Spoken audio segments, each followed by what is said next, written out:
I pledge allegiance to the flag of the United States of America and to the republic for which it stands, one nation, under God, indivisible, with liberty and justice for all.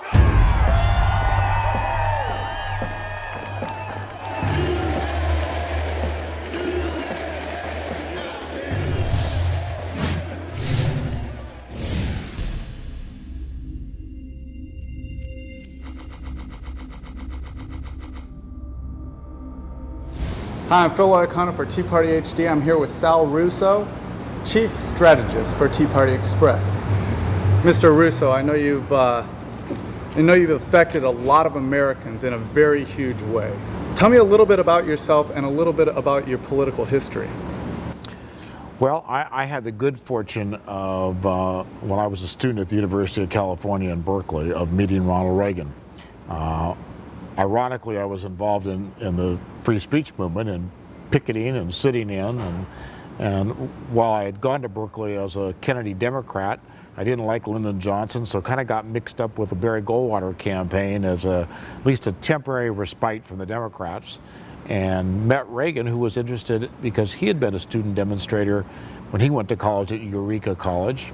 And so he wanted to meet this band of conservatives at Berkeley where there weren't too many bands of conservatives. So he and I met after the election and just sort of hit it off. And in those days, he wouldn't fly. He had a bad experience flying to, I think, Catalina Island. And so he thought flying was for the birds and he should stick to trains and automobiles. So, you know, it was a great experience, and that's what kind of got me started into politics and been involved really in the conservative movement for, you know, the 40-something years that it's been.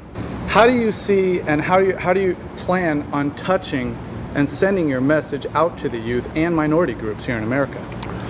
Well, we found that the message that is resonating today, my friend Jack Kemp, who was the congressman from New York that was the author of the Reagan tax cuts in 1981, used to always say that to be successful in politics, you have to be connected to the zeitgeist of the times.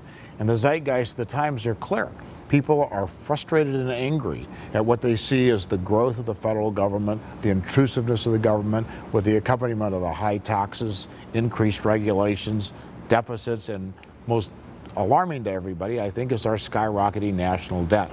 And so we're seeing young people. My daughter's a senior at the University of Southern California, and you know, last year, of course, everybody was all for Barack Obama. Well, now as they're looking at job prospects and seeing what big government does and how it gets in the way of a market creating jobs and opportunity for people, we're seeing young people changing remarkably and starting to see that more government isn't the answer, and that Barack Obama may give a great speech and may be charismatic, but he has old answers that don't work. So we're out there, and I think this is a message that is resonating with the times, and I think that's how come we're attracting minorities and young people. And really, if you go to our rallies, it's contrary to the media, which likes to think that we're all a bunch of old people. It's really quite diverse, and it's getting more diverse by the day as people realize the demonization that the media and the liberals have done is false. And so the movement just keeps growing and growing and growing.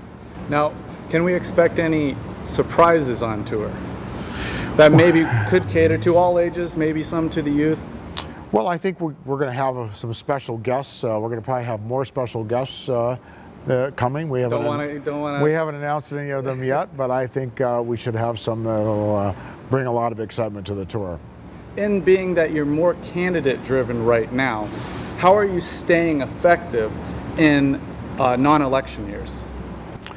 Well, you know, our most effective year in many ways was last year, which was a non-election year, because what we found was that there were millions of Americans who had never been involved in politics, but were frustrated at what was happening. So they'd sit home and they'd throw the slipper at the TV set when they heard the news and wouldn't read the paper because they were mad.